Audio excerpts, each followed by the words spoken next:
জীবনে প্রথমবারের মতন মোমো বানাইছি, তাও আবার এতটা পারফেক্ট, একটা ডিম আর 1 কাপ আটা দিয়া। আসসালামু আলাইকুম, কেমন আছো তোমরা সবাই? আজকে আমি মোমো বানাবো, তাও আবার মাত্র 1 কাপ আটা আর একটা ডিম দিয়া। অনেকদিন ধরেই মোমো খাইতে ইচ্ছা করতেছিল, কিন্তু মোমো বানাইতে যে জিনিসগুলো লাগে ওইগুলো মুখে ঘরে নাই, এই কারণে বানানো হয় নাই আর খাওয়া হয় নাই। আজকে কাল অনেক বেশি করে মোমো খাইতে ইচ্ছা করতেছিল, যার কারণে আর না বানাইয়ে পারতাছিলাম না। এখন চলে আইছি ঘরে যেই আছে হেয়ে দিয়ে এই হস্তায় মোমো বানাইতে, গরিবের মোমো। হস্তার মোমো হইলেও স্বাদ কিন্তু মুহে লাগে থার মতো। প্রথমে নিয়েছিলাম 1 কাপ আটা, আর আটার ভিতরে দিয়ে দিছি একটুখানি নুন আর অল্প একটু সাদা তেল। এগুলো দিয়ে খুব ভালো করে মাহাই নিয়ে এরপরে দিয়ে দিছিলাম একটু করে আস্তে আস্তে পানি, আর এরপর ভালো করে মাহাইয়া ডো বানাইয়া রেখে দিছি সাইডে। এখন চুলার উপরে একটা পাইপেন বহাই দিছি, আর পাইপেনের ভিতরে দিয়ে দিছি কতখানি তেল। আর এদিকে তোমাকে দেখাই দিতেছিলাম এই উপকরণগুলো দিয়ে আজকে মুই মোমোর পুর বানামো। এইগুলো দিয়ে পুর বানাই না অনেকটাই সহজ, যেগুলো তোমাকে মুই এখন দেখাই দিমু। পাইপেনের ভিতরে যে তেলটা দিছিলাম, তেলটা গরম হয়ে যাওয়ার পরে দিয়ে দিতেছিলাম আলু কুচি, পরিমাণ মতন নুন, পরিমাণ মতন মরিচ আর অল্প একটু পেঁয়াজ কুচাই না। সবকিছু দেওয়া হয়ে গেলে হরা দিয়ে ঢাকে থুইছিলাম 2-3 মিনিটের লাগা। এই তখন ঢাকনা উঠাইয়া কতটুকু সময় লাইটে সেরে মাঝখান দিয়ে ফাঁকা করে দিয়ে দিতেছিলাম ভিতরে একটা ডিম। ডিম কিন্তু দেখার সৌন্দর্য লেগে আস্তে রাখবো না, লাড়াচাড়া দিয়ে ভাঙ্গে হলাম। কতটুকু সময় লাড়াচাড়া করে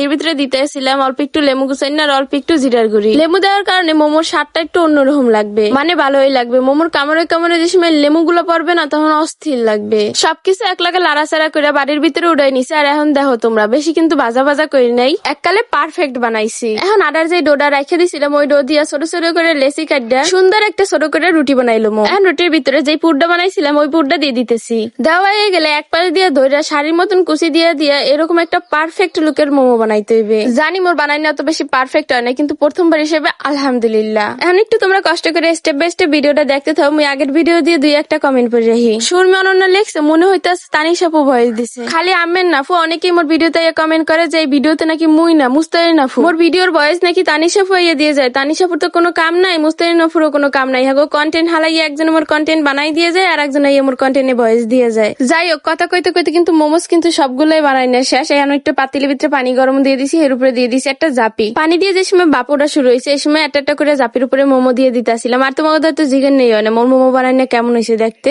সবগুলো দেওয়া হয়ে গেলে ঢাকনা দিয়ে ডাকতেছি প্রায় 5-7 মিনিটের মতন। মোর এই ভিডিওটা তোমরা কেটা কোন জেলা দিয়ে দেখতেছো তাড়াতাড়ি কমেন্টে জানাই যাও, নেক্সট ভিডিওতে রিপ্লাই দিব। ঢাকনা উড়াই মোমো গুলারে ঘুরাই ফিরাই উল্টাই পাল্টাই দিতেছিলাম যেন একটু কাঁচা না থাকে। ঘুরাই ফিরাই উল্টাই পাল্টাই থুইয়া তারপর কতক্ষণ ঢাকনা দিয়ে ডাকতে থুইছিলাম, আর এরপরে উড়াই লইছি সবগুলো মোমো। আর এই হইছে মোমোর ফাইনাল লুক। কি কেমন দেখায় তোমার ওদের মোমো গুলা? এখন পাইপিনের ভিতরে দিয়ে দিতেছিলাম অল্প একটু রসুনের খুশি, আর অল্প একটু শুকনো মরিচের টালা গুঁড়া, অল্প একটু টমেটো সস, আর অল্প একটু লেবু দিয়ে অল্প একটু সময় লাড়াচাড়া করে লইছি। এখন উড়াই দিয়ে দিতেছিলাম মোমোর উপরে। এতে কিন্তু মোমোর লুকটা আরো বেশি সুন্দর লাগতেছিল। কি লুকটা লোভনীয় লোভনীয় লাগতেছে না? মোর তো দেখে এখন আবার খাইতে মন চাইতেছে। খালি দেখতে না খাইতেও মজা লাগতেছিল। তোমরা একদিন বাড়িতে ট্রাই করে দেখো যে কতটা মজা লাগে। লেমুর সোগার উপরে সময় কামড় গুলো পড়তেছিল না, জাস্ট অস্থির লাগতেছিল। আর আজকের ভিডিও আর বেশি বড় বানাম না। আল্লাহ হাফিজ।